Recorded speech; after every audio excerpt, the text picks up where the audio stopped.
Hey everyone, it's Kathy. Today I want to explain a little bit more about exfoliation because I know there's a lot of confusion out there about it.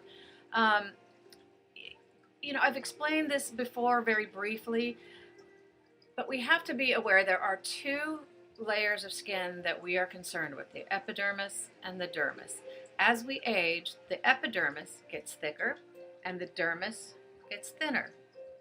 So that is where all of the microdermabrasion comes in. There are a lot of scientists for many years who believed that this thickening of the epidermis that happens naturally with age, that it starves this dermis from vital nutrients, and so it continues to get thicker and the dermis gets thinner. Now we know that young skin always has a nice, thick, healthy dermis. So the thinking was if we can remove some of this excess epidermis, then those vital nutrients would be able to feed that dermis back to its original thickness. So that's where the whole idea of microdermabrasion done on a regular basis, how beneficial it could be. We're going to get rid of this thickened dermis and therefore be able to feed this dermis. Now, the other school of thought has looked into it and said, you know what, it sounds great in theory, but this is what actually happens. As skin ages, this dermis thins naturally. And because of that, the epidermis, the skin compensates by building a bigger epidermis because the skin's number one function is to protect, to keep things out. So as aging thins the dermis, the skin will automatically increase the epidermis. And this school of thought says that when you thin the epidermis, trying to counteract this, that when you do that, the skin immediately reverts, takes all nutrients and sends them to the epidermis to replace what you just stripped away, further starving that dermis that we thought we were going to be able to get those nutrients to go to the dermis. So those are the two sides of the coin, and you can kind of judge by your own skin. I personally feel like a little bit of exfoliation is good.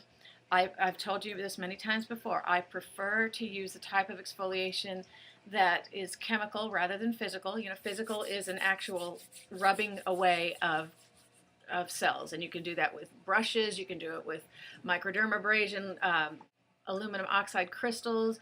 You can do it. You can do it with the dermaplaning, which is just basically a scalpel that's scraping them off. There's lots of ways to remove the dead skin cells, to remove part of the epidermis. It's a very simple thing to do.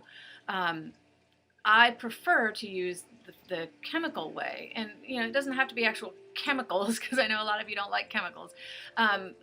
You know that I love lactic acid. The reason I like that is because it's safe for all skin types, and it's not so aggressive that it strips away too much, that it takes away the protective lipid barrier. That's why I like lactic acid.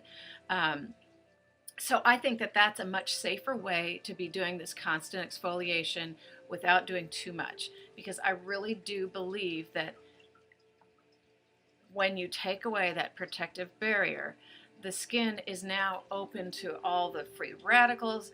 It's not able to protect itself the same way it does when it's intact. So I tend to go along with the school of thought that says too much exfoliation, too aggressive, and too often exfoliation will age our skin. I really do believe that, and I know that it's something that's hard to go along with because you love the way your skin feels after you've done a major microdermabrasion, for example. It just feels so smooth and even.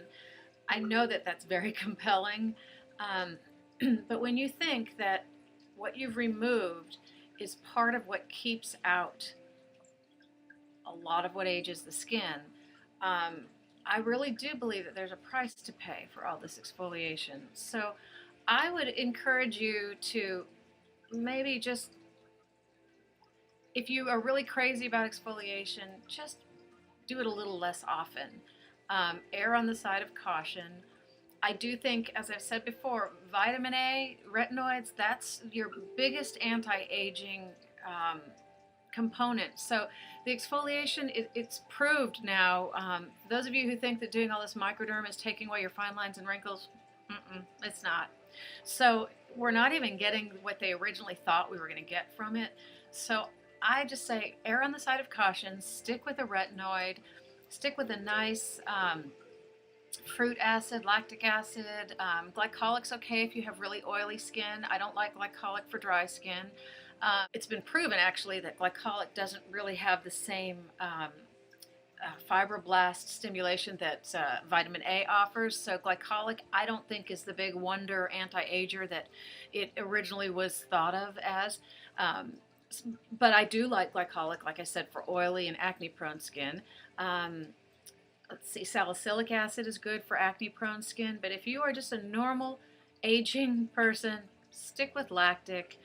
And just allow that to be your form of exfoliation. And now, if you are somebody that just loves exfoliating, I would say if you absolutely insist on doing it, make sure that you're using a really good antioxidant, particularly after you've done an exfoliation treatment, um, because we basically strip away all of the things that fight those free radicals, so you want to immediately put them back for protection.